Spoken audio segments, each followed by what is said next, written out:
dari sebelumnya kita tidak paham ilmu agama, sehingga kita bisa paham ilmu agama. Karena di keluarga kita nggak ada satupun yang ambil jurusan agama. Bahkan ada kakak, adik kita atau siapa yang nggak bisa ngaji. Maka harus penting di salah satu keluarga kita ada yang mengajar. Nanti mungkin ngajar orang tua kita, ngajar kakak kita, ngajar adik kita, ngajar kakek kita, engkong kita. Engkong nggak? Bukan kentong. Engkong itu kalau bahasa Betawi itu kakek. Ya, engkong. Ada yang masih hidup kakeknya? Papunya? Nah, ara ngaji yang papunya juga pernah meninggal. Ara ngaji yang indah amal pernah meninggal. Jadi tujuan dan niat orang tua kalian itu sederhana, memasukkan kalian di sini. Apa sederhananya? Agar darah doa yang cuma upah mati. Betul benar? Betul. Karena kalian ini adalah investasi orang tua kalian. Ya, makanya rajin-rajin. Kalau disuruh ngapal, ngapal. Kalau disuruh ngapain, suruh. Apa? Cepat laksanakan. Karena ketika kalian nanti sudah besar, maka apapun yang kalian lakukan, apapun yang kalian baca, apapun yang kalian kerjakan, itu akan terus mengalir. Ya. Menjadi ladang jariah orang tua kali. Makanya harus rajin-rajin ya. Nah, itu hijrah. Hijrah namanya. Nah, jadi secara bahasa. Ketika kemudian para sahabat berangkat ke Madinah, kemudian melakukan hijrah. Kemudian dari Madinah setelah terjadinya apa? Negara Madinah yang maju, maka Nabi pun tidak lupa dengan tanah kelahirannya. Nah, ini Nabi, ingat, Nabi itu sangat cinta dengan tanah airnya. Nasionalisme Nabi itu sangat luar biasa. Kalau Nabi tidak cinta terhadap Mekah, tempat Nabi beliau lahir, nggak mungkin beliau pulang. Tinggal aja di Madinah. Atau diam saja ketika Nabi terjadi Isra Mi'raj. Tahu Isra Mi'raj ya? Nabi dipanggil oleh Allah menghadap ke langit ketujuh. Di situ Nabi sudah ketemu sama Tuhan, sudah mencapai tingkat spiritualitas seorang hamba ketemu. Tapi Nabi tetap memilih kembali ke bumi. Seandainya Nabi meminta, Tuhan Allah, aku mau ketemu kuahnya nih, aluran bisa nggak? Bisa. Kalau Nabi memilih untuk tinggal diam di langit ketujuh dan tinggal di surga, bisa. Tapi Nabi itu sayang ke kita. Akhirnya Nabi memilih kembali ke bumi. Memilih kembali untuk membangun masyarakatnya. Setelah masyarakatnya maju, Nabi melihat tanah kelahirannya Mekah itu. Makanya Nabi pun kembali. Akhirnya terjadilah Fathu Mekah, pembebasan kota Mekah. Nah, makanya salah umat Islam, salah orang, satu kelompok yang mengatakan bahwa tidak ada nasionalisme itu. Arab pendek? Arab pendek? Ada. Ada satu kelompok yang mengatakan nasionalisme itu haram. Tidak ada di zaman Nabi. Nasionalisme itu bid'ah, syirik dan lain sebagainya. Nabi itu sangat cinta terhadap tanah kelahirannya. Makanya orang NU itu bikinkan kita lagu, ya lal watan, ya lal watan, ya lal watan, hubbul watani minal iman, hubbul watan minal iman. Cinta terhadap tanah air itu setengah daripada iman. Ketika kalian cinta terhadap desa kalian, kampung kalian, negara kita, itu juga bagian dari keimanan. Ini yang harus ditanamkan anak santri. Ya, nanti kalau kalian dengar suara-suara, pendapat-pendapat orang mengatakan bahwa orang yang cinta terhadap tanah airnya itu tidak ada dalilnya, tidak pernah ditunjuk oleh Rasulullah, itu salah, itu keliru. Nabi itu sangat sayang terhadap tanah kelahirannya Mekah, tempat tinggalnya Madinah. Makanya kalau seandainya Nabi tidak cinta terhadap tempat apa tanah airnya, mungkin Nabi tidak mau membangun Madinah. Nah, jadi salah satu cara kita mencintai negara kita Indonesia, karena bentar lagi kita 17-an kan, makanya perlu semangat 17 Agustus juga. Sekarang ini kalian tidak dituntut, tidak diminta untuk mengangkat senjata. Kita sedang perang nggak kita nih? Sedang perang nggak? Perang sama siapa? Perang sama corona. Sama-sama musuhnya. Musuh kita sekarang ini musuhnya laten. Tahu laten nggak? Musuhnya nggak kelihatan. Dan itu lebih berat. Kalau musuh kelihatan mungkin, sisi bulan mati. Ya kan? Mudah kita bertarung, tapi kalau melawan sesuatu yang kita tidak lihat, tidak kelihatan, tidak nampak itu lebih berat. Melawan nafsu, melawan malas itu sangat berat. Berat nggak? Berat. Tindakan karena mimpi telah berdaya bang bidadari nyaman. Berdaya bang yang perempuan dalam mimpinya ketemu sama si Hah? Siapa? Iya Bu ya? Ojan. Nah, kalau namanya enggak, masa yang perempuan juga kepingin ketemu namanya? Ya. Tiba-tiba dalam mimpinya ini dia sedang ketemu sama Pak Jokowi dipanggil. Nih panggil, mau dapat sepeda nggak? Dapat. Nah, tiba-tiba kemudian ketika dia sedang mau dikasih sepeda sama Pak Jokowi, datang Ustadz Kandar bangunin, bangun katanya untuk sholat subuh. Wah, gara-gara Ustadz Kandar nggak dapat sepeda gitu. Kecewa nggak? Akhirnya minta ganti rugi kepada Ustadz Kandar beli sepeda. Karena gara-gara dibangunin sholat subuh, akhirnya nggak jadi dapatin sepeda. Malah. Nah itu musuh. Ketika kemudian kita malas untuk bangun sholat, malas untuk beribadah, malas untuk belajar, musuh. Nah, sekarang bagi santri, bagi kita saat ini berperang itu adalah menggunakan senjata. Senjata kita apa sekarang? Senjata kita apa sekarang? Buku. Senjata apa? Senjata kita apa sekarang? Ilmu. Makanya umat Islam itu harus menguasai tulis menulis. Kalian tuh harus menguasai tulis menulis, harus menguasai IT, teknologi, menguasai media sosial. Karena musuh-musuh kita sekarang ini sedang berperang itu melalui media sosial, melalui media-media. Ya, kita dipojokkan, negara kita dipojokkan, agama kita dipojokkan, keyakinan kita dipojokkan. Kita nggak boleh berdiam diri. Tetapi bagaimana cara kita melawan mereka? Jika mereka menulis, maka lawan mereka juga dengan tulisan. Enggak sumpah senak Facebook. Kurang ajar pak-pakan apa laptopnya salah. Jawab itu. Kalau mereka yang YouTube, buat konten. Itu caranya kita. Konten dilawan dengan konten. Makanya anak santri itu tidak cukup hanya paham bahasa Arab, tidak cukup hanya paham kitab kuning, tidak cukup hanya menghafal Quran. Tapi itu memang itu paling utama, karena itu memang ciri khas santri itu ya bisa bahasa Arab, bisa baca kita, kemudian apa lagi? Hafal Quran, terus ya Inggris. Tapi yang penting di sekarang ini adalah IT itu. Di kota, di Jakarta itu sekarang ini yang paling menjadi primadona, jurusan-jurusan primadona itulah jurusan IT. Ya, menurut riset perusahaan-perusahaan yang besar-besar itu yang paling dibutuhkan adalah anak-anak yang menguasai teknologi. Gajinya besar-besar. Apalagi kemudian yang ahli IT itulah anak-anak yang lulusan pesantren. Udah, nomor satu kalian akan diprioritaskan. Makanya jangan pelajari itu. Bagaimana membuat konten video, bagaimana membuat tulisan, membuat narasi. Ketika kalian belajar bahasa Arab, belajar kitab kuning, tulis itu. Buat kesimpulan sendiri, tulis. Contoh hari ini Ustadz saya mengajarkan tentang apa? Tentang bulan Muharram, tulis. Buat karangan sendiri, bulan Muharram disampaikan oleh Ustadz Sayuti, tulis kesimpulannya. Buat kemudian simpan jadi satu. Tulis, ini yang sering latih menulis. Ya. Nah, itu tadi ya, momentum hijrah telah ada perubahan bagi kita semua. Kemudian setelah terjadinya Fathu Mekah, pembebasan kota Mekah oleh orang-orang Islam, oleh Nabi Muhammad dan para sahabat, maka la hijrata ba'da fathi Mekah. Tidak ada lagi istilah hijrah fisik setelah terjadinya pembebasan kota Mekah. Enggak ada istilah hijrah sekarang kalau kalian pindah dari Pancor ke Solo. Ini dalam hijrah. Karena sudah tidak ada lagi istilah hijrah. Yang sekarang adalah al-hijratu minasyarri ilal khair.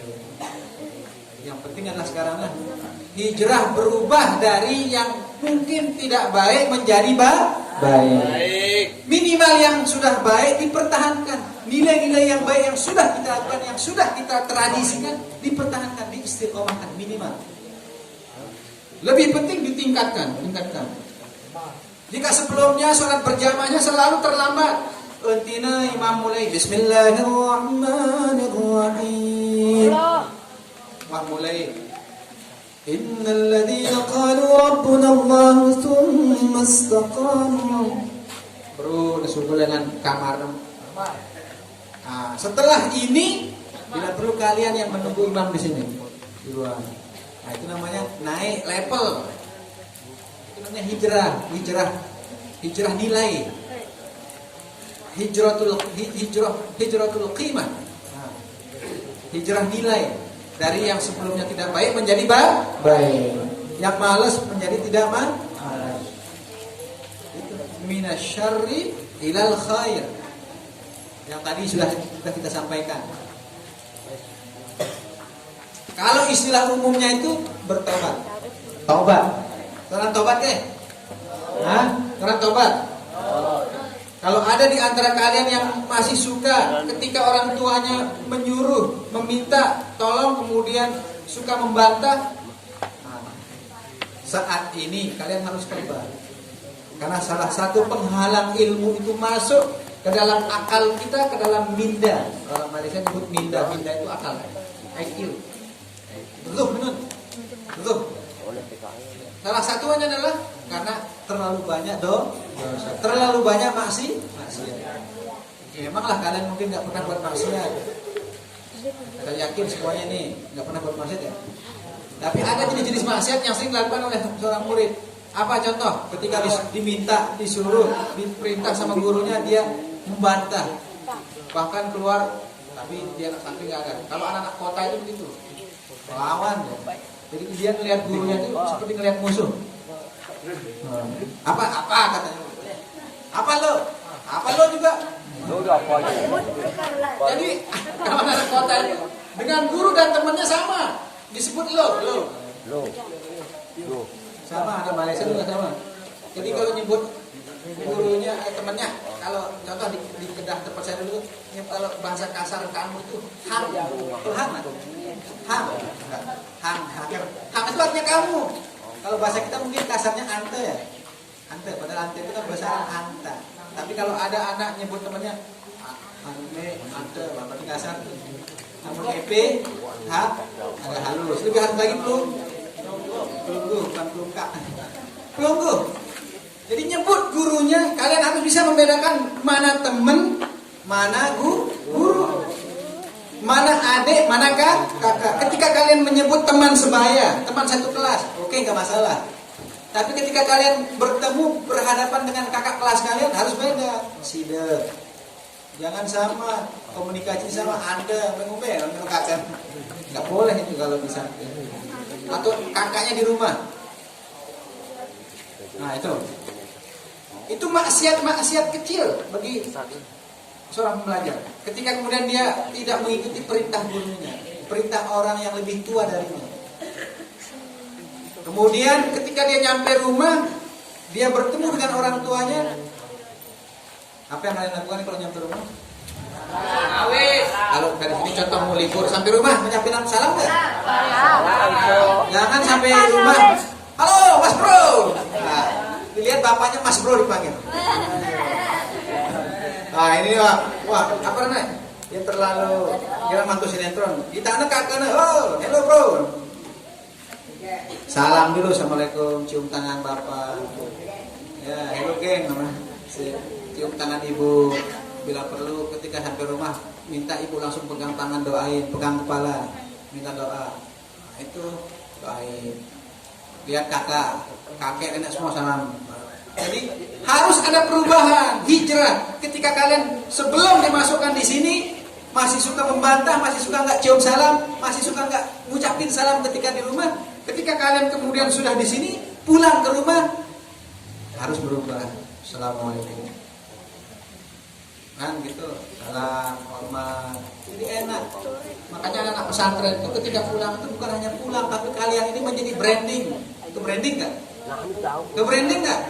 Branding pesantren ini adalah kalian, duta-duta pesantren ini adalah kalian. Ketika kalian pulang, kemudian dengan akhlak yang baik, pintar, cerdas, orang kan melihat, orang melirik di pesantren mana? Wah, ada rumusin, wah hebat anaknya. Nah, tamat sama anak sekolah ada rumusin. Ketika kemudian ada anak masuk di sini, gara-gara kalian, asbab kalian, maka pahalanya mengalir untuk kalian berkah, itu berkah. Paham? Itu, ya. Jadi ketika kita pulang di rumah, kalian tuh menjadi duta, menjadi branding. Oh, ternyata anak-anak santri Asyafiyah itu hebat-hebat, rumus itu hebat-hebat, pintar, hafalannya banyak, akhlaknya baik. Apa? Langsung naik ke masjid azan, Allahu Akbar. Ganti nasi tuan-tuan. Tuan-tuan dah negara semua, kalian yang ganti naik itu bang lah. Ya, itu branding. Jadi harus ada perubahan. Perubahan yang tadi tidak baik menjadi baik. Memang tidak mudah. Orang berubah itu tidak mudah, betul nggak? Betul. Orang berubah dari kebiasaan, berubah kebiasaan itu sulit. Tapi harus terus dibiasakan. Jangankan kalian, kita saja yang tua-tua ini membiasakan untuk suka membaca itu berat. Makanya di dalam Al-Quran surah Al-Balad itu Allah menggambarkan orang yang mau berubah itu seperti orang yang naik bukit. Coba siapa yang hafal ayatnya? Wama adaro kamal aqobah Fakku raqobah Au mit'an fi yaumin fi masqobah Yatiman za makrobah Miskinan za makrobah Wa amilus shalihat Tawasau bil haqqi wa tawasau bil mar'ah. Ulang ashabul mal'amah. Naruh muqsadah. Dadah. Wailul likulli mumalah tiba. Nah, di sini Allah menggambarkan orang yang mau berhijrah, orang yang mau berubah, orang yang mau bertobat itu berat. Ketika dia mau bertobat, wah ngerokok. Wah membuat gibah, saya berhenti bergibah, saya berhenti fitnah, saya berhenti bermaksiat, saya berhenti minum minuman keras, saya berhenti narkoba, kata orang di Jongol sana. Tahu Jongol nggak? Tahu Jongol nggak? Siapa yang suka nonton film Warwol? Siapa yang suka nonton? Memang ada di Jongol itu satu tempat di Bogor namanya Jongol. Memang kampungnya betul namanya Jongol. Ketika dia sudah berazam untuk kemudian tidak mengulangi perbuatannya yang tidak baik, yang membuat orang lain tersakiti, itu berat. Karena dia pasti banyak godaan dari temannya, godaan dari lingkungannya, godaan dari siapa lagi? Dari banyak lagi. Ini tobat-tobat, nikmati mumpung kita masih hidup, nikmati mumpung kita masih di dunia. Jemaah mumpung mati, dia tahu nginam. Nikmati doang. Makanya disinilah perlu hijrah fisik itu. Ketika lingkungan kalian tidak suka dengan karena sekolah agama, ada nggak di situ? Ada nggak tempat yang kemudian tetangganya, lingkungannya nggak suka melihat orang belajar agama? Ada nggak? Ada orang jahiliyah. Ada itu. Ketika kemudian lingkungan kita membuat kita nggak bisa belajar, maka perlu hijrah. Disinilah kemudian hijrah fisik tadi. Dari rumah kemudian ke pesantren. Tepat. Jadi kalian ini sudah tepat di sini. Ya, sudah tepat. Supaya steril. Enggak mau terdengar ongkat jangkrik, ongkat lepan, suara orang mengaji. Kalau di rumah baru kalian buka Quran, langsung setelannya itu TV, ikatan cinta. Wah ini Aldebaran. Oh buram ngobrol sambil ngapal Bismillahirrahmanirrahim. Ngomong apa ya? Jadi kalau di belajar itu tantangannya banyak. Belum tantangan pergaulan. Makanya pesantren itu tepat kalau kalian ingin berhasil ya. Maka tepat dunia akhirat di pesantren. Beratnya tantangan itu seperti wa ma adraka mal aqabah tadi itu. Perjalanan yang sulit, perjalanan yang mendaki gunung yang sulit dan sukar. Tetapi ketika itu kemudian sulit, ada cara kemudian membantu kita supaya bisa tetap terus konsisten istiqomah dalam berubah. Caranya adalah fakku raqabah. Fakku raqabah itu adalah membebaskan hamba sahaya. Zaman sekarang negara istilah budak. Tidak ada sistem perbudakan sekarang. Di zaman Nabi dulu masih ada sistem perbudakan. Orang bisa membeli manusia. Makanya ada satu pasar. Di zaman dulu itu kalau orang itu mau beli manusia, dia pergi ke pasar, dia lihat di situ. Pilih. Jual belikan manusia zaman dulu. Mau cari pembantu, mau cari apa, dia lihat. Wah, ini bodinya bagus. Body slim. Murah kurus lalu milih, murah gini. Aku menemukan bagus, atletik, awaknya, wah ini mahal nih. Kenapa? Karena setelah pulang masih dipakai untuk kerja terus. Yang perempuan lihat, ini bodinya bagus kayak body Luna Maya nggak nih? Atau bodinya ini krempeng, kurus krempeng. Tergantung harga, fisik tergantung harga. Dijual belikan manusia ketika itu. Martabat kemanusiaan enggak. Apalagi di zaman jahiliyah perempuan ini nggak ada harganya. Ya perempuan itu hanya dieksploitasi. Kalian itu hanya dieksploitasi zaman jahiliyah. Orang Arab itu kalau punya anak perempuan malu dia, makanya ditanam hidup-hidup. Betul nggak? Betul nggak? Nggak tahu. Oh ya stahiu dan isa'ahum. Mereka itu malu kalau punya anak perempuan. Nah, makanya Islam datang menyelamatkan kalian. Perempuan tuh harus banyak-banyak bersyukur. Jangan banyak protes. Islam ini mina itu dong sulit itu sempit berjil apa bersengan gitu. Kalian itu justru sedang dilindungi. Kalian itu sedang dilindungi. Perempuan itu kenapa diminta berjilbab, kenapa diminta menjaga pergaulan? Kalian sedang dilindungi. Dari siapa? Hidung belang. Berhidung belang. Ya, kalau kalian coba bandingkan orang yang nggak pakai jilbab, mungkin pisang goreng, pasti kelikit demen ya. Itu bener. Makanya jangan nyalahkan orang. Ada orang pakaiannya seksi, tidak digangguin oleh laki-laki, marah dia. Ngapain? Ya orang, kamu yang ngasih lihat. Tapi kalau jilbab bagus, nggak tertutup aurat, kalian nggak akan diganggu. Nah itu tujuan Islam, menjaga kita, menjaga martabat kemanusiaan. Nah, karena sistem perbudakan sudah dihapus, maka sekarang budak-budak manusia sekarang apa? Budak nafsu, syahwat kita, malas kita. Itulah budak kita sekarang. Ketika kalian kemudian mampu membebaskan diri kalian dari sifat perbudakan yang ada dalam diri kalian, maka kalian akan menjadi manusia-manusia merdeka. Ya, kita harus merdeka. Tidak boleh ada istilah manusia menjajah manusia. Kata Sayyidina Ali, apa kata Sayyidina Ali karramallahu wajhah? Matasta'battumun nasa walaqad waladathum ahrar. Sejak kapan kalian saling memperbudak sesama manusia? Manusia itu lahir dalam keadaan merdeka. Nggak boleh ada orang menzalimi orang lain, merasa diri jadi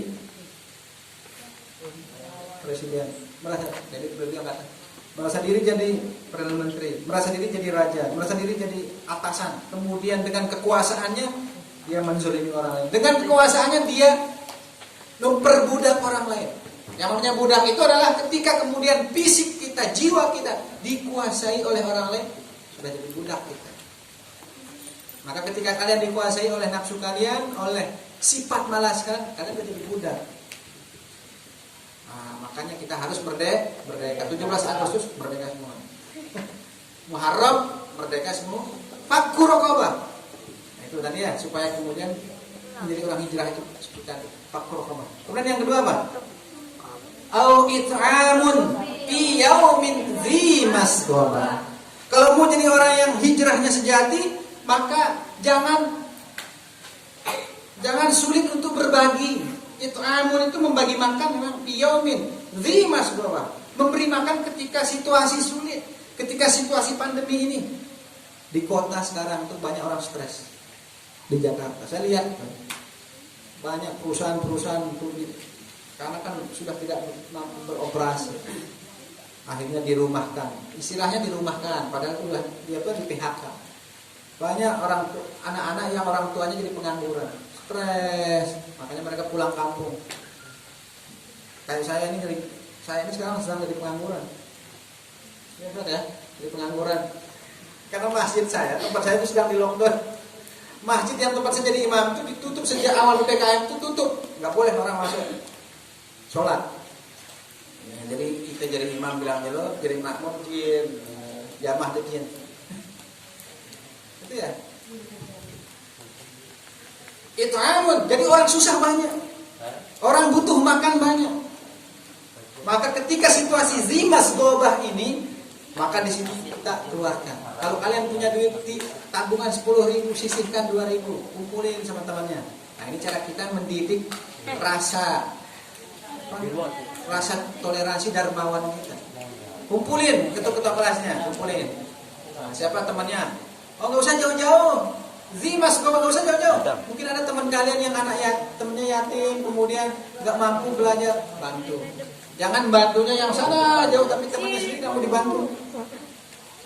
Kalian punya uang belanja lebih 10.000, kita ngebatur nemomot, ngelor, kita udah gambar. Nah ini sebelum ditaruh kepeng. Jangan ini kadang-kadang tahu temannya nggak ada duitnya, makan di depan temannya. Enaknya makasih dah. Bantunya nggak boleh begitu. Itu amun yaumin zimas gobah. Kalau kalian ingin menjadi orang yang berubah, hijrah yang bagus, maka jangan tangan kalian harus ringan untuk membantu orang lain, membantu tetangga, membantu saudara, supaya berkah. Jadi mendapatkan ilmu-ilmu yang berkah itu bukan hanya kemudian seperti tadi belajar, berdoa, kemudian mendengar nasihat guru, tetapi juga mendapatkan ilmu barokah itu juga dengan banyak-banyak bersaudara, dengan banyak-banyak membantu orang lain. Nah, apalagi lanjutan ayatnya? Au it'amun fi yaumin dzi masghab yatiman makrobah atau makrobah? Juga membantu, tadi kan miskin kan? Membantu anak yatim. Nah, tadi saya sudah sebutkan. Tapi di sini disebutkan di ayat ini yang makro, yang didahulukan, yang diprioritaskan adalah di kalangan keluarga kita. Karena Nabi juga seperti itu.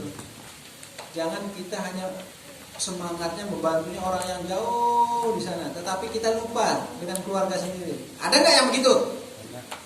Ada nggak? Ada. Umat Islam ada yang begitu. Kalau nyebut Palestina, wah semua bantu Palestina. Bagus, sangat bagus.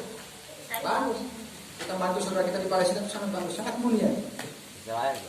Ketika kemudian selesai Palestina, sekarang ini ketika terjadi pandemi, ada nggak suara-suara mari menggalang dana untuk membantu saudara-saudara kita yang dalam keadaan susah? Ada nggak? Ada nggak? Nah inilah saya. Harusnya semangat kita membantu saudara kita yang jauh itu juga saat ini kita tunjukkan semangat itu juga untuk membantu saudara-saudara kita yang sedang membutuhkan. Nah, ada cukup. Oh, ini nggak ada batasan ya? Sanggup sampai maghrib? Sanggup katanya saya ini yang sanggup. Oke. Nah, jadi bisa dipahami? Bisa dipahami nggak? Insya Allah. Kesimpulan. Nah, ini kesimpulan. Jadi kalkulasinya. Apa yang dapat kita ambil? Nilai apa yang dapat kita ambil dari momentum memperingati bulan Muharram 1 Muharram 1443 Hijriah? Apa yang bisa kalian ambil? Coba saya tanya satu persatu. Pertama,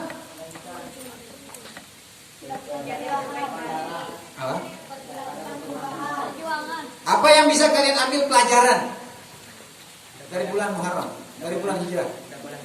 Pertama, harus ada perubahan. Perubahan apa? Fisik. Dari yang sebelumnya jelek menjadi gagah. Fisik. Dari yang sebelumnya bajunya robek menjadi baru. Bukan seperti itu.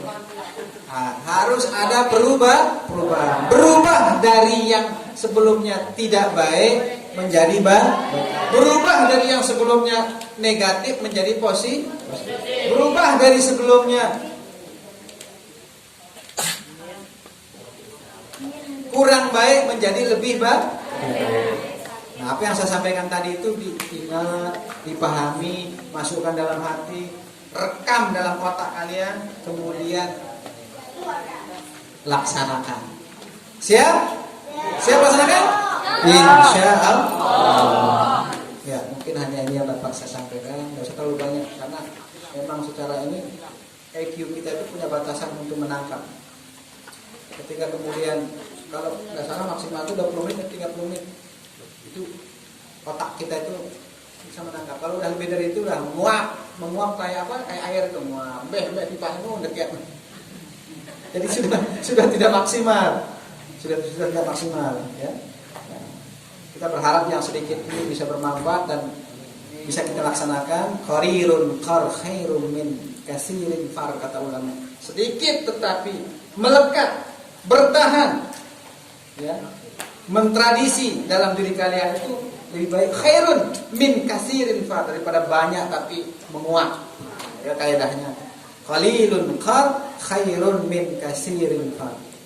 Sedikit tapi bisa kita laksanakan, bisa kita kerjakan, itu lebih baik daripada banyak tapi nggak bisa kita laksanakan satu persatu. Sedikit pun kita tidak bisa laksanakan.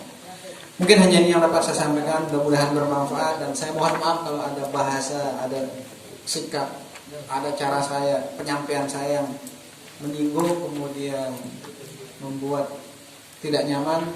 Mohon dibukakan pintu maaf, ya. Karena memang kita adalah manusia biasa yang tidak luput dari salah dan khilaf. Al-insanu mahallul khata'i wan nisyan. Manusia itu adalah tempatnya salah dan lupa. Wa khairul khata'in at-tawwabun. Tetapi manusia terbaik itu manusia yang sadar dengan karakter lupa dan salahnya, kemudian dia cepat bertaubat, cepat ingat, cepat minta ampun kepada Allah Subhanahu wa khairul khata'in at-tawwabun. Sebagai manusia yang salah itu yang cepat ingat, cepat sadar dan cepat merubah dirinya. Saya rasa cukup ya. Kemudian para ustaz. Ya, insyaallah mudah-mudahan kita diberikan kesehatan, diberikan keafiatan, diberikan panjang umur, ya, sehingga dalam waktu-waktu yang akan datang, kesempatan yang lain kita tetap bisa bersilaturahmi, bisa dapat bertemu kembali. Dan kami doakan untuk anak-anakku semua yang sedang belajar, yang sedang studi, mudah-mudahan kalian semua tetap diberikan kesehatan, diberikan keafiatan, diberikan ilmu yang bermanfaat, ilmu yang banyak, ya, ilmu yang melimpah berkah. Kemudian Allah Subhanahu wa taala mewujudkan